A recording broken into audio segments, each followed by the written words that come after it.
बिस्मिल्लाहिर्रहमानिर्रहीम। सही बुखारी की हदीस नंबर 27 है। रसूलुल्लाह सल्लल्लाहु अलैहि वसल्लम ने चंद लोगों को कुछ अतिया दिया और साथ वहाँ मौजूद थे। वो कहते हैं कि रसूलुल्लाह सल्लल्लाहु अलैहि वसल्लम ने इनमें से एक शख्स को कुछ न दिया, हालांकि वो इनमें मुझे सबसे ज़्यादा पसंद था। मैंने कहा, हुजूर, आपने फ़लाँ को कुछ न दिया, हालांकि मैं इसे मोमिन गुमान करता हूँ। आपने फरमाया, मोमिन या मुसलमान? मैं थोड़ी देर चुप रहा, फिर बात दोहराने लगा। हुजूर सल्लल्लाहु अलैहि वसल्लम ने भी दोबारा वही जवाब दिया।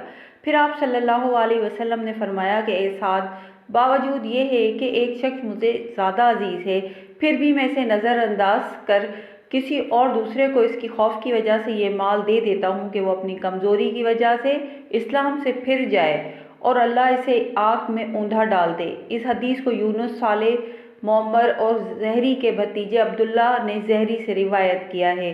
चैनल को सब्सक्राइब करें, लाइक करें, शेयर करें। शुक्रिया।